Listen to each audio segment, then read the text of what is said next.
In this video, I'm going to be ranking every adult cartoon from worst to best. And obviously, I can't rank every show because of how many there are, so instead, I've gathered 19 of the most well-known shows that have recently aired, and we're going to be using those. To make the list consistent, we're only going to be talking about shows that are comedies, so shows like Invincible and Fiona and Cake won't be talked about. And because I haven't watched the entirety of all 19, the ranking is going to be based on the first episode for newer shows, and the last episode for older shows. The reason for this is that old shows like Family Guy have changed a lot in their 25-year runtime, but a newer show like Smiling Friends has only been out for a few years. There's a lot of things being taken into account for these rankings, but remember that at the end of the day, it's just my opinion, so it's perfectly fine to disagree. Anyways, don't forget to subscribe or join the Discord in the description, and as always, enjoy the video. Of the 19 shows, there's good and there's bad, and it was honestly pretty hard deciding which show deserved the bomb spot, but after weighing my options, I decided that the show at the bomb should be a show with the least total appeal, a show that no one can enjoy, and the show that I deemed worthy of this spot was Velma. Velma is a show that's only known for being bad. It was one of the most hated shows of 2023, and not only because of how awful it is, but because it made an awful show out of an amazing franchise. I'd heard all about this show for a while, so I went in expecting it to be bad, but nothing could have prepared me for what I found. There's different types of cringe to bad TV shows, but Velma is somehow the worst. Velma herself is a truly hateable protagonist, and the show physically and emotionally hurt me. The fact that the show not only exists and is being renewed, while a show like Inside Job is being cancelled, is not only an affront to God, but proof that she's either impotent to alter her universe or ignorant to the horrors taking place in it. Is a physical declaration of mankind's contempt for the natural order and should be treated as such. Not only does it go against all that is holy, but it also desecrates the legacy of Scooby-Doo. Velma is what radicalized politicians think the other group wants, and is devoid of any appeal to either group. It has no suspense, intrigue, or enjoyability, and the meta commentary about this does not make up for it. There's truly nothing enjoyable about this show, and the only positive thing that I could say about it is that I was still able to muster up the willpower to make it through a single episode. I could continue to go on about how awful this show is, but I don't believe it should be talked about more. 0.3 out of 10 would not recommend.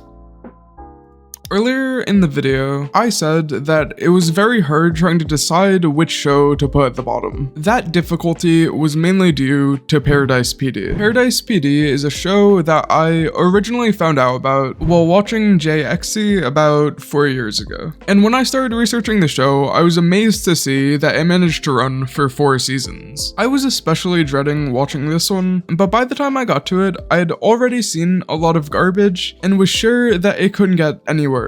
And not even 1 minute in, I stood corrected. The opening joke to the show is an incredibly graphic scene of a police officer who gets shot in both of his balls by his son, which somehow is the funniest thing to happen in the whole episode. And let me be clear, I'm not saying that it's funny, I'm saying it's the funniest thing in the episode. The first 2 minutes of the show pretty much sum up the rest of it, and probably the rest of the series if I ever watched it. The so-called humor of the show is just shock value and stereotypes, with zero genuine moments or character interactions. I couldn't possibly imagine watching another episode, let alone another 4 seasons, and there's so much deeply wrong with this show that I almost forgot to talk about the art style. I usually don't bash shows for their art, but in Paradise PD it's just so awful, and even though it's so physically repulsing, it's only the cherry on top of the mess. There's truly nothing likable about Paradise PD, and I could not recommend it to a single soul. The only positive thing I could say about it is, well, I can't actually think of anything, but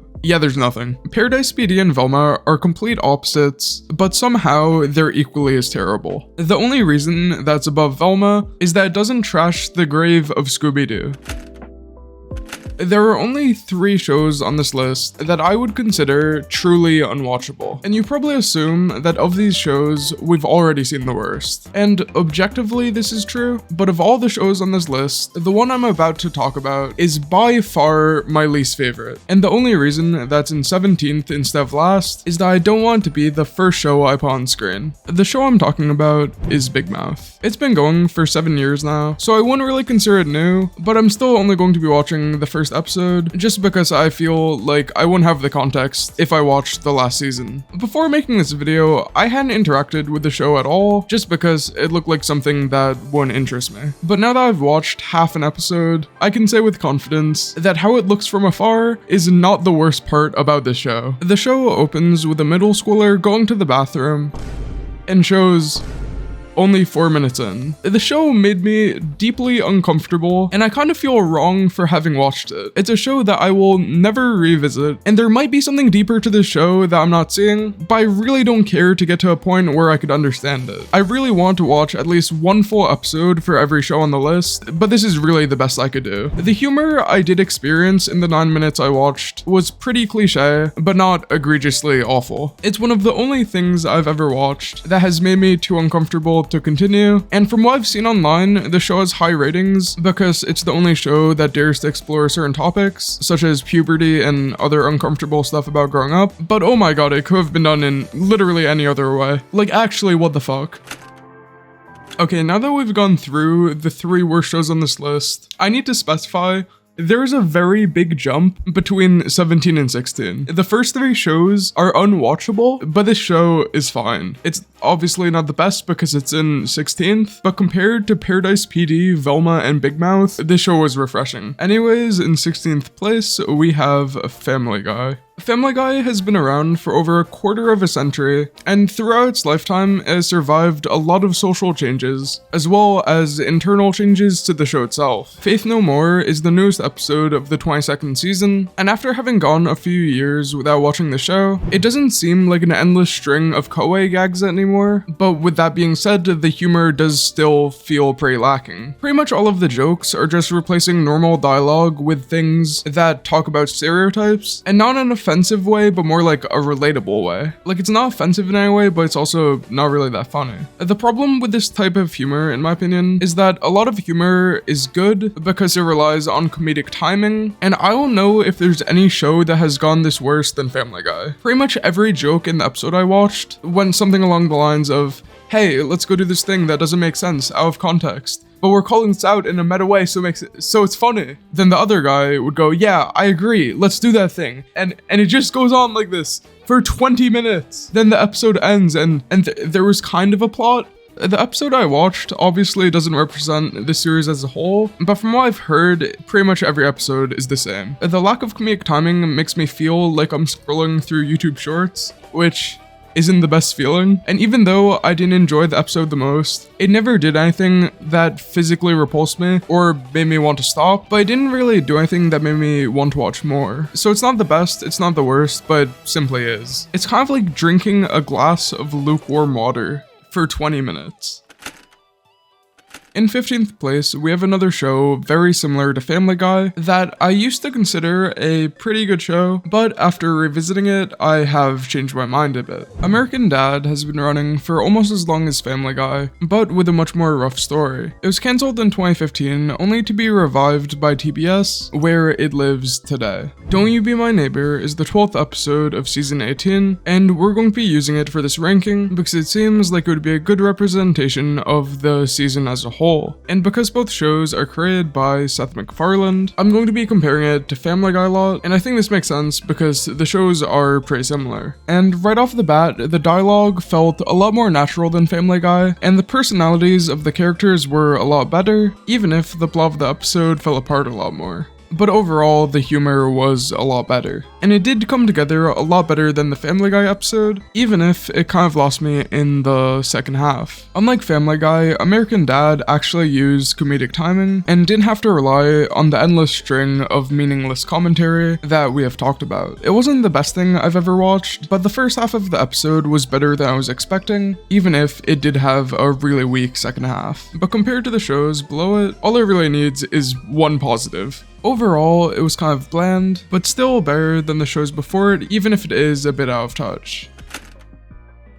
The Simpsons is by far the longest running show on this list, debuting in 1989 and airing the finale to its 35th season around the same time that this video should go up. It's had the longest journey of any show on this list, but for the purpose of the ranking, we are only going to be looking at the most recent season. I was never really a fan of the show growing up, so I wasn't really sure what to expect going in, but honestly, I was pretty disappointed. It had way more kawaii gags than Family Guy, and honestly felt a bit more disjointed. The pacing could have been a little bit better, and the humor wasn't anything too special, but it wasn't really bad in any way. The episode I watched was one of the lower rated episodes of the season, but they were all pretty close, so I don't think this matters too much. Even though the show is on its 35th season, the episode did feel like it innovated a bit, and I didn't hate it by any means, but it really didn't feel like a show deserving of 800 episodes. Overall, it was a pretty inoffensive episode of television, and it really wasn't too special in any way. I do think it's better than American Dad and Family Guy, but it is a bit more boring.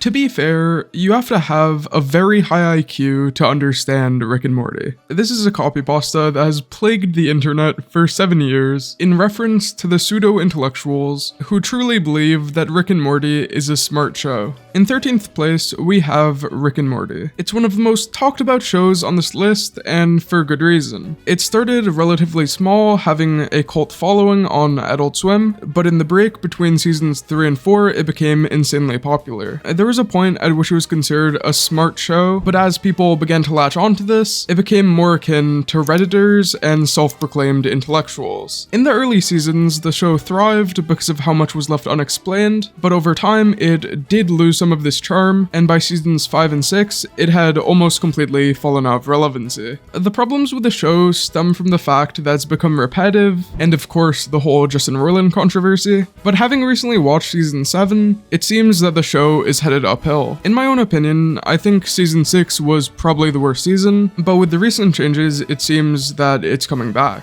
At the moment, it really just suffers from a lack of identity, and even though I didn't enjoy every episode of season 7, there were 3 that were amazing. If this ranking was based on the best episodes, Rick and Morty would be a lot higher, but overall, I just don't think season 7 was consistent enough. In the end, the show just doesn't really have its original appeal, but it is growing into something new. It certainly is a lot better than all the shows below it, even if its lows are pretty low. Before we talk about number 12, I want to add a quick reminder that just because I personally don't enjoy a show, that doesn't mean it's objectively bad. Also, this video is gonna have 19 copyright claims, so if you feel like supporting me, I've created channel memberships. Anyways, at number 12, we have Disenchantment. Disenchantment has been out for almost 6 years now, and is pretty interesting because even though it isn't running anymore, it was never cancelled. It's a show that ended on its own terms after season 5, simply because the creators deemed that was time. It's one of the only shows I could think of that wasn't cancelled, and I do apologize in advance for my rating, because I feel like I would have to watch all 5 seasons to rate it properly, but because this would take me 22 hours, I think that would be a bit too much for one entry. Having watched the first episode though, the show definitely has some charm, but the humor isn't really distinct from a lot of the other shows in the category, even if it is a little better. The episode had its moments, but I think that at the end of the day, it's just another animated sitcom in an endless sea of content, and it doesn't really have anything that sets it too far apart to warrant it being higher. It's a show that I want myself to enjoy going in, but after watching the first episode, it just didn't really stick with me. I'm not sure where it would be rated if I watched the rest of it, and I would like to add that I absolutely love the soundtrack, but in my opinion, the show is pretty middle of the road.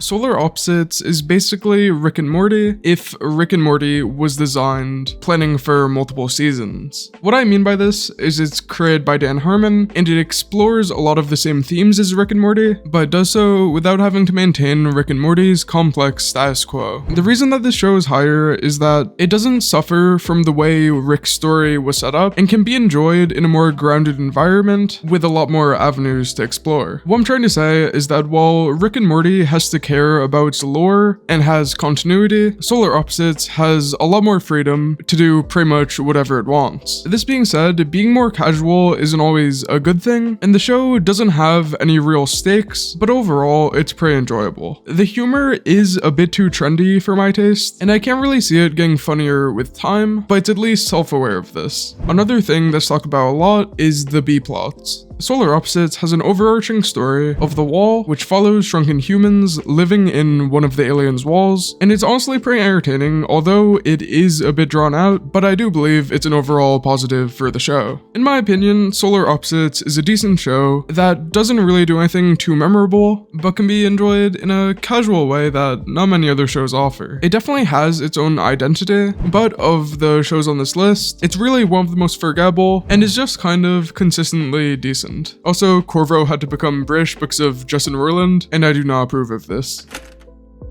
In the center of the list, we have the show that's probably going to result in the most comments because it has the most mixed reviews. And of course, the show I'm talking about is Has-Been Hotel. Has-Been Hotel is probably the most interesting entry on this list, mainly because of its dramatically different target audience. Most of the shows I'm talking about have a male viewer base of incredibly varying ages, while on the other hand, Has-Been Hotel mainly targets queer teens and theater kids. I'm aware that Vivni Madrano has a very certain aura online, and although I do love a lot of what she creates, I can definitely admit that some of it misses the mark pretty hard. When I watched Has-Been Hotel for the first time, I wasn't expecting much because I had already lost interest in Hell of a Boss and was pretty convinced that this show wouldn't be much different, but in the end I was pleasantly surprised. I didn't really enjoy the first few episodes at first, but at some point around the 4th episode something clicked and I finally understood why so many people love this show. The more I was exposed to the characters, the more I became attached to them, and some of the emotional moments really connected with me on a personal level. I didn't enjoy every aspect of the show, and it didn't really stick with me too much, but the parts that resonated with me really resonated with me.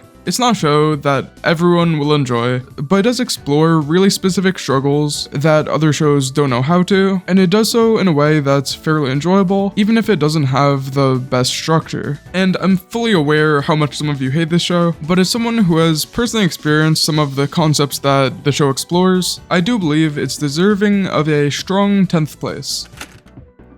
In 9th, we have Bob's Burgers. It's a show that I used to love growing up, and another one that I haven't watched for a while, so I was pretty excited to see how it holds up today. While I was researching, I found out that people are pretty split on the new season, and that while some consider it to be a return to form, and that's bringing the show back, a lot of people don't see it this way, and think that's nothing special. Going in, I was pretty excited to see where the show had gone, and honestly, it felt just like it did when I stopped watching. On top of having likable characters, the humor wasn't in your face, and it felt much more grounded than a lot of the other shows. Compared to a lot of things I've watched, the plot was pretty structured and way more down to earth than I was expecting, and overall, it was just a pretty enjoyable watch. It did kind of feel like a lot of the other episodes I've seen, but the tone of it was a lot different than most of the other shows, which helps it a lot. I did enjoy it while I was watching it, but I didn't really leave craving more, which is why I'm only putting it this high. In the end, it was a pretty good watch, but I didn't really do anything that elevated it, like some of the better shows that we're going to talk about. So in the end, it's a good show, but only top 9.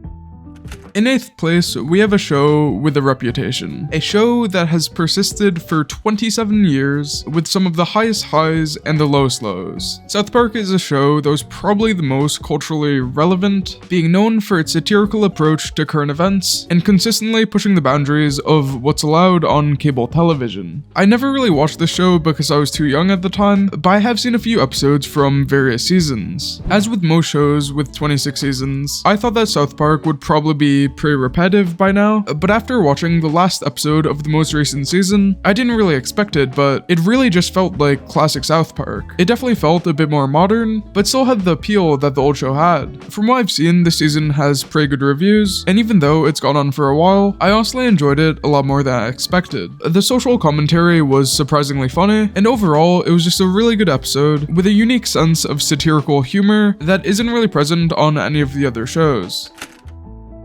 Of all the shows on this list, Futurama has had the hardest journey. Being cancelled and brought back 4 separate times on 3 separate networks, it never truly goes away. A long time ago, it was my favorite show on the list, but today we aren't judging these shows based on their history, but how they hold up in the present day. The most recent season, season 11, is the first of Futurama's run on Hulu, and having watched it as it came out, I have a lot to say. Much like its first 10 seasons, The highs were high and the lows were low. The episode I Know What You Did Next Xmas and All the Way Down were amazing and showed the unique writing that the show is known for, but the episodes Rage Against the Vaccine and Zap Gets Cancelled were just as good as they sound. Futurama has always had some of the best concepts and amazing character writing, but season 11 felt a little lackluster, especially compared to what the show used to be. That being said, the jokes were delivered pretty well, and the emotion was still there, even if the season wasn't the strongest. Overall, season 11 of Futurama is definitely worth the watch, but I do believe that the writers are capable of doing a little better. I have high hopes for season 12, but even as of now, the show is still in a pretty good place.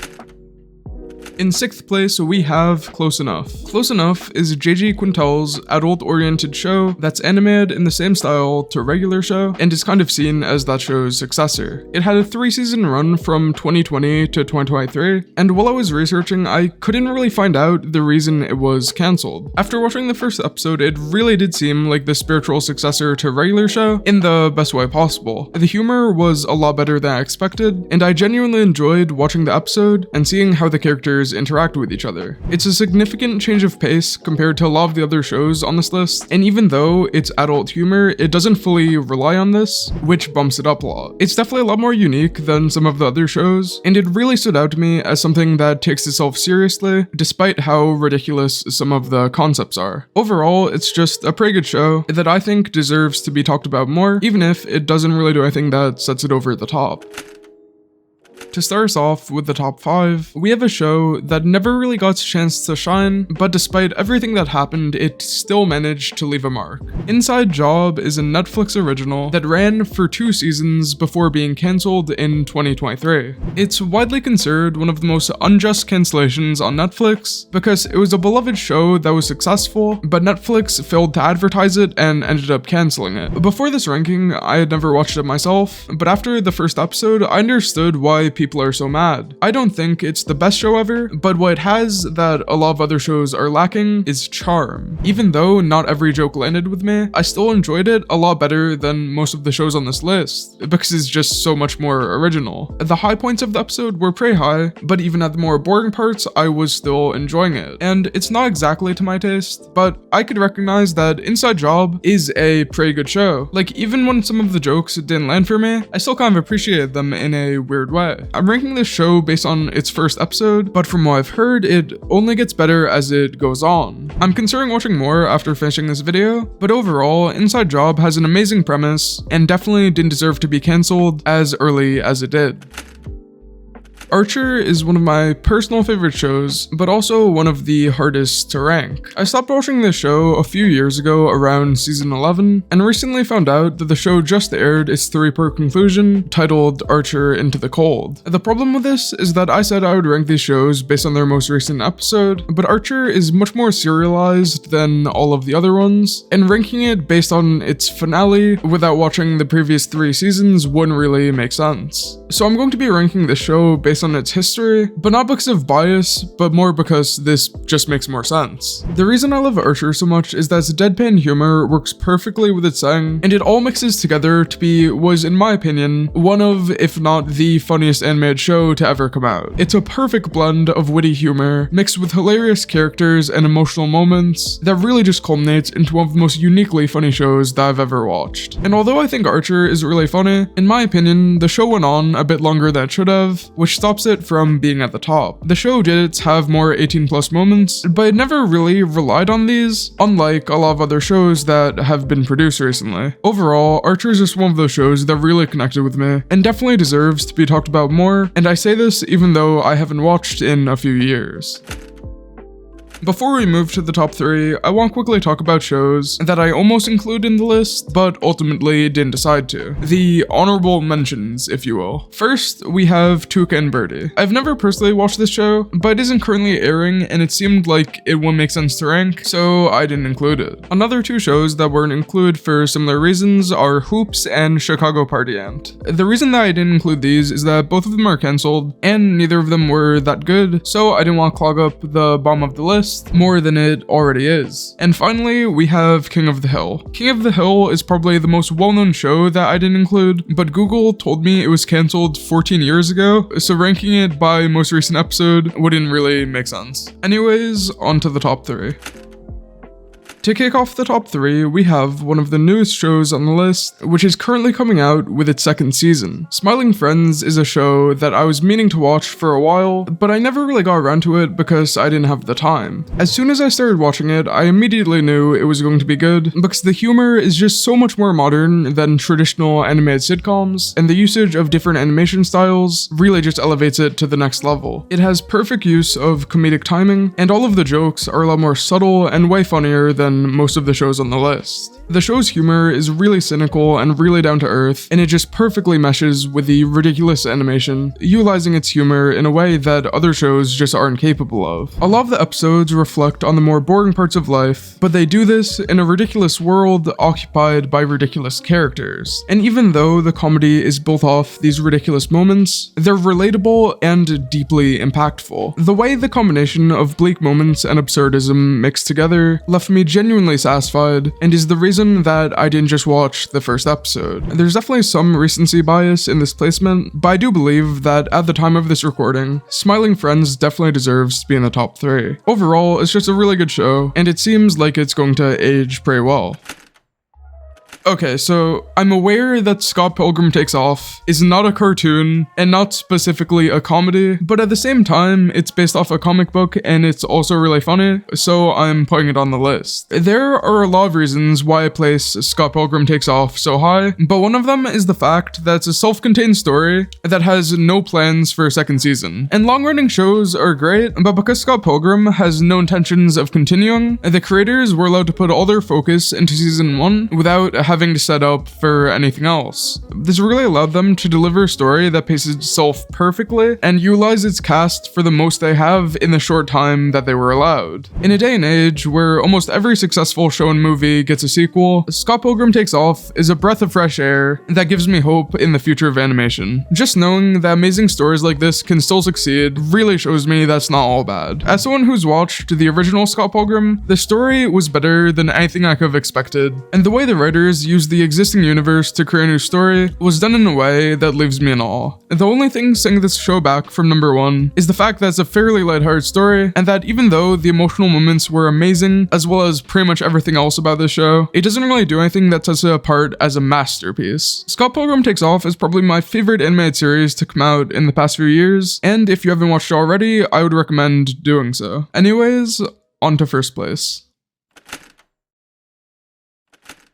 Before I reveal what show's at number 1, I want to give a little backstory. Right now, I'm about to start college, and for over a decade, I've been consuming content somewhat consistently in some way or another. The one constant, though, is that no matter how funny a show is, it's not the humor that sticks with me. It's the emotions and the messages. It's episodes of television like the finale of Adventure Time or Gravity Falls that I really remember. And it's because what I find funny today might not be the same as what I find funny tomorrow, but the lessons I learn, the ones that teach me how to better myself, and the emotions I feel, those are forever. In first place, without any competition, we have BoJack Horseman. BoJack Horseman is nothing like any of the other shows. It isn't at the top of the list for its humor or its animation, but for the emotions it makes you feel. If you haven't watched the show before, you probably have no idea what I'm talking about, but those of you who have watched it and really watched it are the people who understand that the show is more than the sum of its parts. It's more than any running gag or any individual episode.